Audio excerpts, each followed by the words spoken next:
Yogis, hi everyone.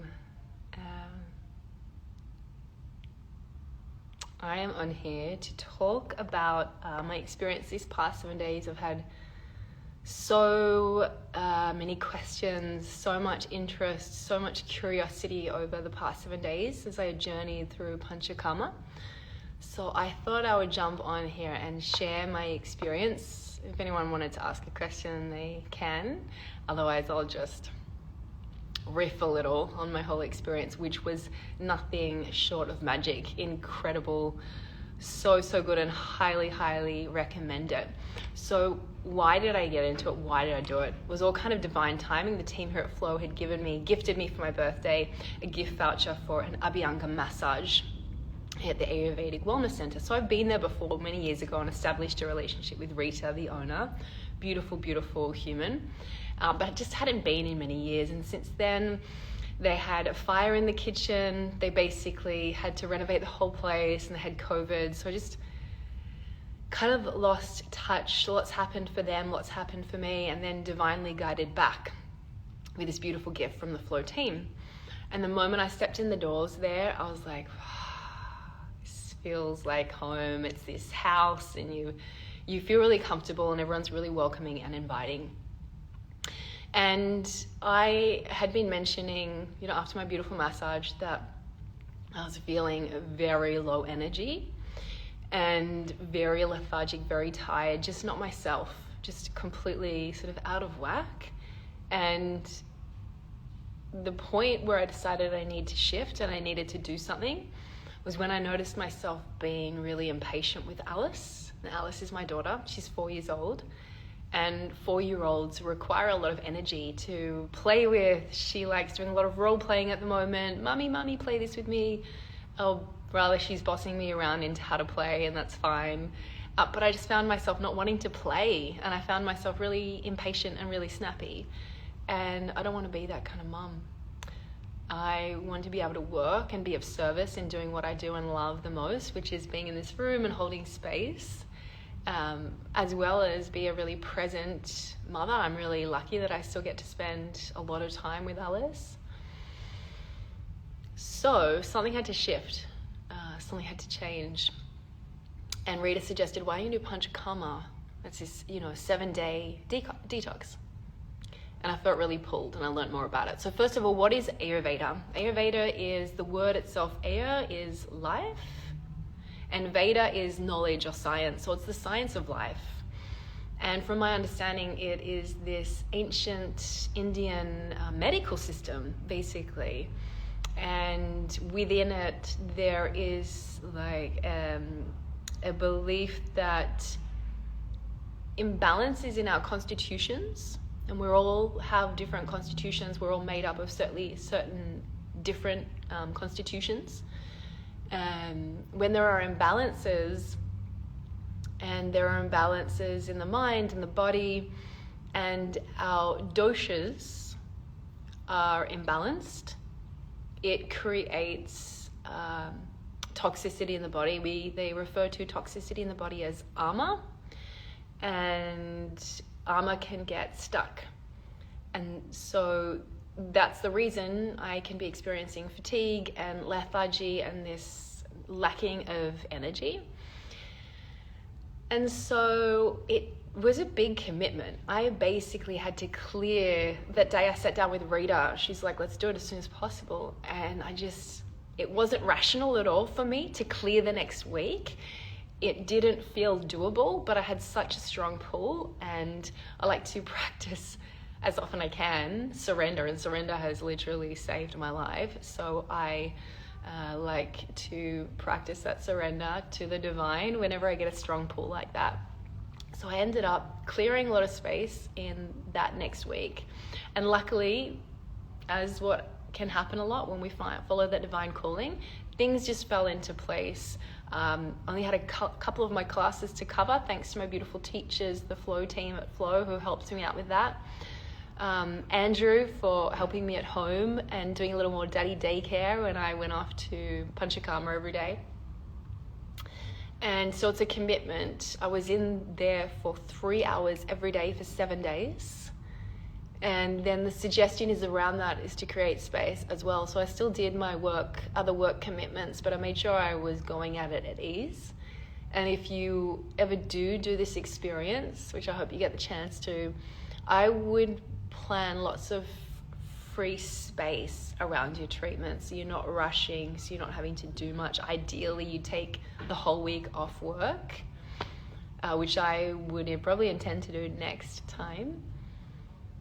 So before day one, I went in and had a consult with Dr. Deepika. Some of you may have seen her on my stories. This just totally graceful, at ease in herself, human being who is just so passionate about Ayurveda, and she gets a real kick out of seeing people transform, basically.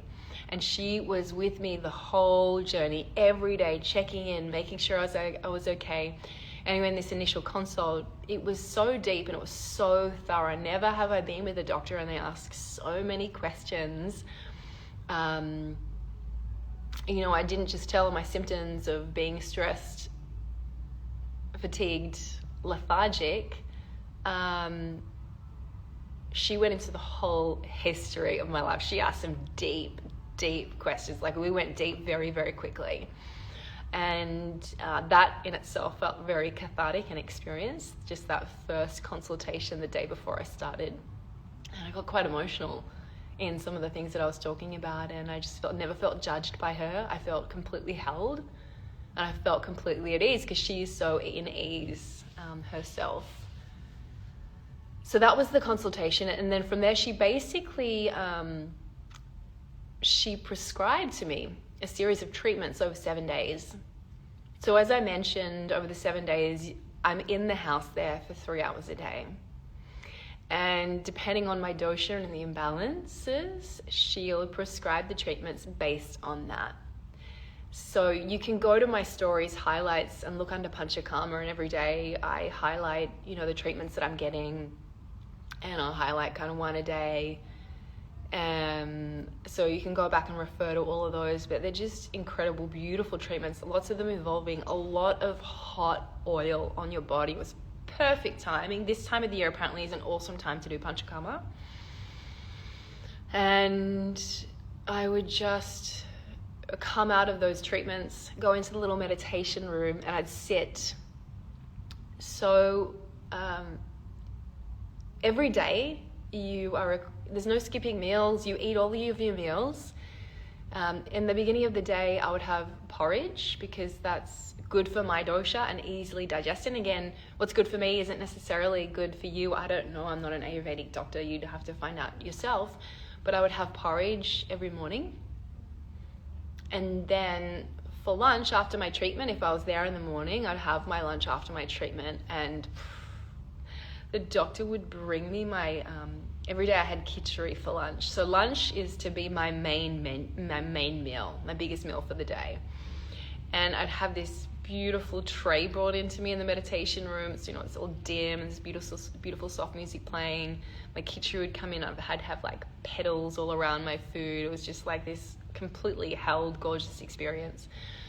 And I would meditate, and I would give thanks for my food, and I would eat slowly. And it was just in such stark contrast to, being in here and finishing a class and then being in a meeting and eating my food. And, sometimes we just have to do that. Some days are just more hustly than others, but I really got to ground and to center and to take my time, which felt really nice. And then every evening I was given food to take home. So the evening meal being also light, I would generally have a soup, delicious, all homemade by the doctor there at the Ayurvedic Wellness Centre. So that was kind of the general gist of the day's food, and then the treatments. And that was for 7 days. After 7 days, I love khichdi, but I was really excited to have something different for lunch and for dinner, actually. So a little bit about the journey itself. You've got the general structure of how the day runs. In all the treatments, there were bliss, and I felt blissed afterwards. But there was definitely day 1, day 2, day 3, even day 4. there was a lot of head noise. Like, it really took me a while to, and that was one of the reasons the doctor prescribed these certain treatments for me, was to reduce the vata, the noise in my head, and really ground me. Every day would start with a head massage and a shoulder massage, head full of oil, and that was to reduce the vata, to bring my energy down, to bring the head noise down. And it really did take 3 or 4 days for me to settle into it. And it made me realize, when I stopped and I gifted myself that time,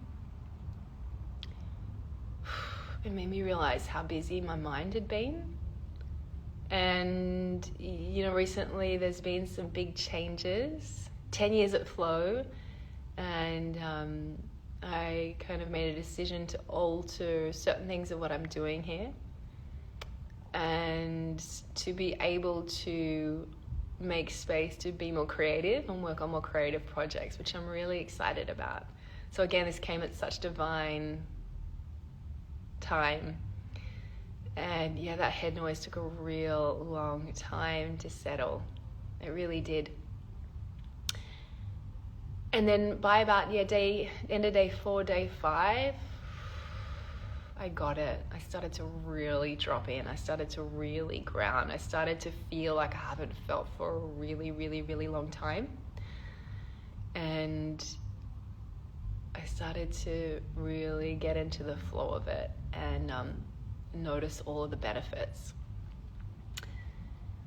The team there are incredible. I had this incredible therapist, Romy, who I think is an actual angel. Shout out to Romy. And I would say that there were highlights every day, but my final day, which I'm still processing, was perhaps the most magic.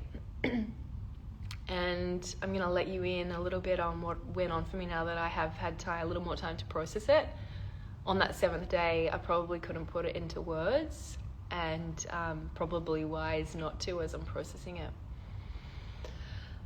But if you see those Panchakarma highlights, one of the treatments that they do in Panchakarma and Ayurveda is they do what's called basti, and they get this, I think it's lentil flour, and they create like a donut shape, and you can put this donut shape, they put on certain parts of the body related to certain energy centers.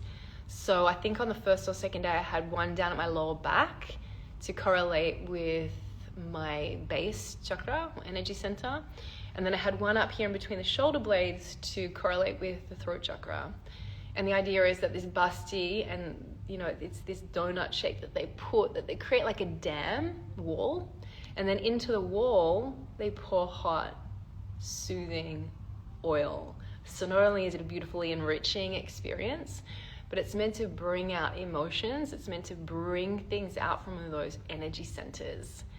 And it's one of those things, like, I mean, I'm pretty woo-woo, but I take things with a grain of salt.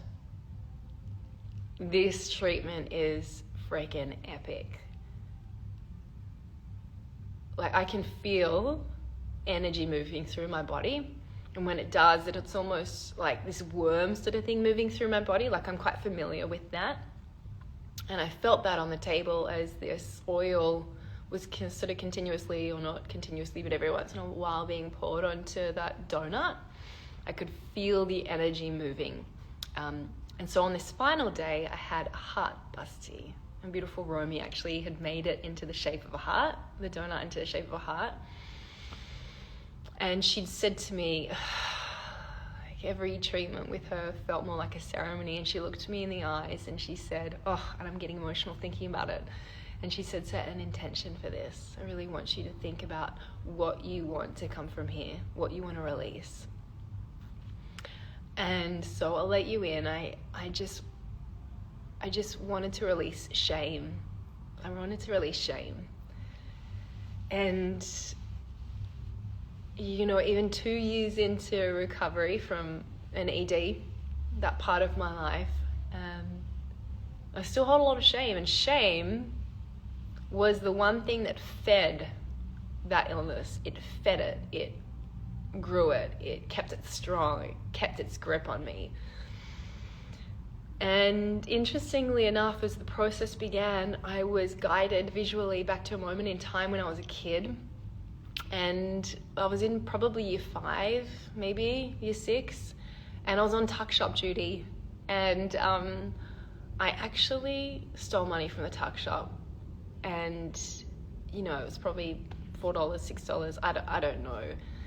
And I kind of kept it a secret. I didn't tell anyone. And the school principal found out about it. I'm bearing all here. I'm telling you about my criminal acts as a juvenile. And so I held on to it, but the principal found out. And I think he told my dad in a parent-teacher interview, because he asked me to kind of wait outside. And my dad never said anything to me. And I remember lying in my bed for nights upon nights, just feeling only what I can describe as this intense heat, this intense shame, this intense guilt, like gripping my body, like I was burning up in the shame and not voicing it, not bringing it out. And also my dad not saying anything to me. Like, I don't know for sure that he was told that, but my dad actually did give me an opportunity to say something. He could see that I was down day after day, and I decided not to say anything. I kept it to myself. And in a lot of ways, I think that just perpetuated the shame and built and built and built. And lived in that ED for many, many years. And so as I was having this hut bust, that's what came to me. And my dad, who actually passed away 4 years ago, he came to me in that vision, and he was just this picture of health. He was like in his 30s, and he's golden and he's gorgeous, and he's just telling me that I don't have to live with that shame anymore. And he also had a lot of shame in his own life and struggled with addiction. So it was just this incredible moment that I feel so gifted, so blessed, and so grateful to have been able to have had that experience. So I've had some pretty epic experiences spiritually in my journey, but Panchakarma was definitely up there. What a journey. And so how do I feel now, 2 days out? I feel incredible. I feel alive. My play and connection and level of presence with Alice has been amazing. There's just been this renewed tenderness and joy and love. I feel softer. I feel more patient. I haven't missed coffee since the beginning of Panchakarma. I wake up early. Even with Alice a little bit sort of off at the moment, she's got a sore throat and she's been up a bit at night. I'm waking up and I'm bouncing out of bed, and I'm happy and excited to start the day when it's like quiet and dark, and and I'm really committed to this, to seeing what unravels with this new Ayurvedic kind of way of practicing life. Hi, Katie. Yeah, I'm so glad to share the experience. It's just something that feels so good and so relevant. So I'm looking forward to committing to this, and feel re-inspired by Ayurveda. We took subjects in Ayurveda when I was doing my first teacher training in India, and I remember loving it and having so many questions. And then you come back to Sydney life and it's very different, and you kind of forget about it so much. So to summarize, it was a great experience. I will probably do it once a year, and I don't know, maybe more, maybe twice. And totally uplifting, inspiring, and energized and ready. So that was the experience, and I hope that in some way it inspires you, especially if you're feeling a little low, a little tired, a lethargic. A little bit of a reset is like the best medicine, sometimes better than a holiday. There's no packing of your bags or unpacking of your bags. So I'll leave it at that, and DM me if you've got any questions. I'm happy to answer them, like I have been answering them to so many of you over the past week. Hi, Mad Butcher. How's that beautiful island over there I'm taking care of? Waikiki. Not Waikiki. Wahiki in New Zealand. So yeah, namaste everyone. Have a great day, and I will see you in class soon. Doing a breath journey really soon, actually, here at Flow Athletic, Saturday the 24th of June, I think it is, 12 to 2. Be in this room here. You come in, you'll bring your journal, we'll do some journaling, we'll do some breathing, a beautiful breath journey, great journey, and then we'll sit, we'll connect, and we'll share. So that's the 24th of June. Hi, Dr. Deepika, there she is, the amazing soul that is she. Make sure you guys reach out to the Ayurvedic Wellness Centre in Bondi Junction if you're curious as well for a treatment. Start with maybe Abhyanga, beautiful massage, Shirodhara oil poured onto your forehead, total bliss. Okay, I'll leave it at that. Bye.